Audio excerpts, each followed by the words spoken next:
국회에서 했던 17일 날 대답을 보면 뭐 그거와 관계없이 체포영장 외에는 없다.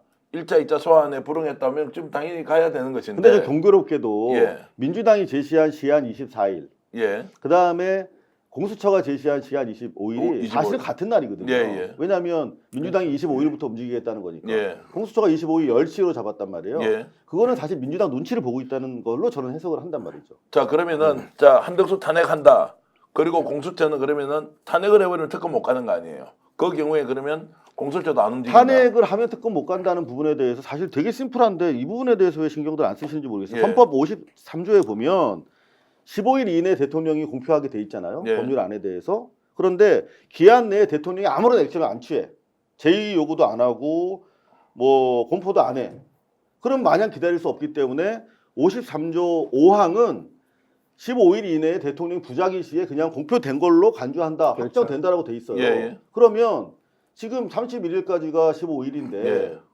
그때까지 한덕수가 아무 일 안 하면 좋은데 이제 직전에 제의 요구할까봐 지금 우리가 걱정하는 거잖아요. 네, 사실 예. 31일까지 만약에 기다려서 자동방으로 이게 공표가 돼버린다. 공표가 되면 그때부터 해도 사실은 특검이 이어져요. 예, 그 공수처 수사랑. 예. 그렇기 때문에 지금 민주당에서는 그동안 한덕수에 대해서 너무나 많이 신뢰를 한 감이 있다. 그런데 노정면 씨가 얘기하는 것처럼 노정면 의원이 얘기하는 것처럼 5명 뭐 이렇게 무리하게 날리는 거는 사실상 그거는 정부의 부재를 의미하는 건데 적극적으로 그건 민주당이 취하기 되게 어려운 그 태도로 보이고 다만 한덕수만 날려도 최상목이 남은 기간 동안에도 시간은 계속 흘러가는 거거든요. 네. 그 최상목이 와가지고 적극적으로 이거를 공표를 안 하고 제의를 요구한다. 거부권 행사를 한다. 이렇게는 그거는 하지 못할 것이다. 한덕수보다 훨씬 더 기대하기 어려운 예. 상황이기 때문에 한덕수 일산 치고 그 연장선상에서 그걸 봤는데 최상목이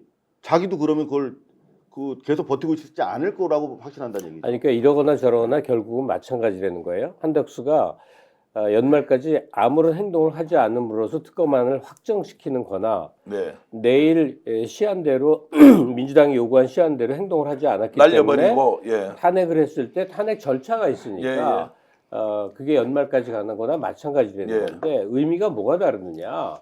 민주당 입장에서는 한덕수를 향해서 너 내란 공범으로 중대범죄자 취급을 받을래. 여기서 비교적 조용한 관대한 처분으로 목숨만은 살려줄게 식으로 민주당에서 배려하는 말을 들을래. 이 양자 선택을 하라는 거인 것 같거든요. 자, 이상호 기자 말씀 들으면 탁 먹은 게 떠오르는 게 차라리 탄핵시키고 네. 내란죄로 수사 바로 시키고 그럼요. 어떤 식으로든 법적으로 조치를 하자 한덕수를. 그걸 보여줘야 되는 거지. 다음 그러니까요. 뭐 이를테면 최상목한테. 예. 그렇게 하면은 이제 오히려 이것도 일종의 돌파구가 될 수 있다는 생각이 좀 듭니다. 그러니까 저는 한덕수는 지금 탄핵 사유를 다 쌓고 있다고 봐요. 왜냐하면 예. 본인이 거부권 행사하면서 뭐라 그랬냐면 헌법 정신과 국가 미래를 얘기했어요. 자기 입으로. 거부권 행사하는 이유가 그거라는 거예요. 본인이 헌법 정신을 무너뜨리고 국가 미래를 무너뜨린 자예요. 네. 그 자가 거부권 행사하면서 이 얘기를 했고요. 그다음에 그 이후에 당정 협의를 했어요. 그러니까 내란 공모 정당으로 불리는 권성동이랑 그러면서 뭐라 하면 국가 안위와 국민 일상을 얘기했어요. 말이 안 되는 얘기를 하고 있는 상황이고 그다음에 오늘 노상원 수첩에서 뭐가 나왔냐? 사살. NLL에서 북의 공격 유도라고 하는 게 나왔어요. 네. 이건 명백한 내란의 증자예요. 이런 상황임에도 불구하고 내란 특검에 대해서 아무런 얘기를 하지 않는다? 여기에 대해서 다시 또 예를 들면 법률적인 그다음에 헌법적인 내용을 검토한다는 얘기 자체는 어떤 형태로든지 내란을 범한 자들에게 내란의 증자를 없앨 수 있는 시간적인 요인과 그들이 묻힐 수 있는 시간을 준다는 측면에서 내란에 공조한다고 볼 수밖에 없는 상황이에요. 그러니까 지나놓고 보면 아쉽다 싶은 것들이 이제 생기지 않습니까? 지금 와서 보면 그래요. 이제 내란 12월 3일 날 밤에 이 계엄을 무산시킨 이후에 민주당이 먼저 했었어야 될 일이 뭐냐? 그러니까 윤석열과 한덕수를 원투로 묶어서 동시 탄핵을 진행했었어야 되는구나. 맞습니다. 그러면 윤석열 탄핵은 이제 우리가 보아온과 같은 네. 이제 절차와 시간 몇 주에 걸치는 싸움이 벌어지지만 한덕수 탄핵은 그때는 이 총리였으니까 150석으로 바로 시킬 수 있던 거 아니에요.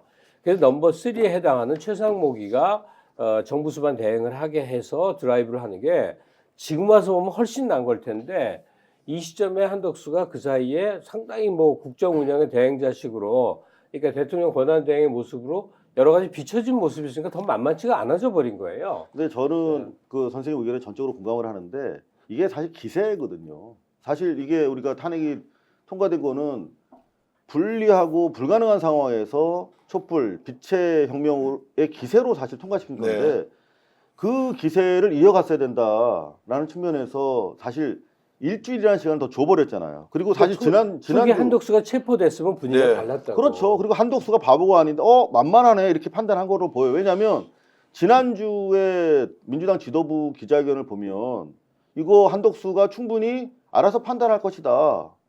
그리고 이게 무슨 권한대행이 사실상 직권대행이지 불필요한 정치적 판단 안 할 것이다. 그리고 만약에 헌재든 특검이든 이거 제대로 처리 안 할 경우에 그러면 탄핵할 거냐. 그때도 대단히 유보적이고 조심스럽게 얘기를 했어요. 너무나 조심스럽게 사실 이제 그때 당시에 여론을 좀 신경 쓴 것 같은데 그런 것들이 그런 부정적인 시그널을 한독수한테 주지 않았나. 민주당의 발목을 잡은 건요. 국정 안정이라는 단어였어요. 네. 그러니까요. 네. 국정이 안정돼야 되는 상황이기 때문에 이 상황에서 민주당이 계속 치고 나가게 되면 오히려 민주당에 대한 국민적인 시선이 바뀔 수 있다라는 판단을 했던 건데 저는 이건 어찌 보면 소위 이 국민들에 대한 신뢰 자체가 민주당이 맞습니다. 좀 적었다라고 볼 수밖에 없는 그리고 측면이 실제로 있는 지금도 거죠. 대단히 많은 주류 민주당 의원들은 여전히 그 생각을 하고 있다는 거죠. 그러니까 저도 약간 그런 생각이 있었는데 문제는 뭐였냐면 윤석열이야 내란을 했으니까.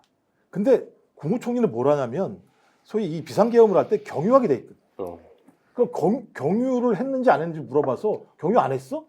너 뭐 한 거야? 사과해야 되잖아. 사과도 안 했어요. 제가 볼 때 총리가 제대로. 저 그래서 이렇게 만들어 놓고 난 다음에 한독수를 살리더라도 압박을 했었어야 되는데 그런 압박 절차가 진행되지 않다 보니까 저부터 그냥 면죄부를 줘버린 상황이 됐고 근데 한독수는 작전 미스처럼 자기 돼버렸는데 이익만을 한독수를 위해서. 근데 사실 저 바로 놀란 체포하도록 게 몰았어야 돼. 스픽스는 말하는 언론입니다. 대세는 유튜브, 그중에서 스픽스. 좋아요, 댓글, 구독, 알림 설정. 여러분이 저희를 사랑해 주시고 우리가 여러분을 사랑하는 4가지 방법입니다.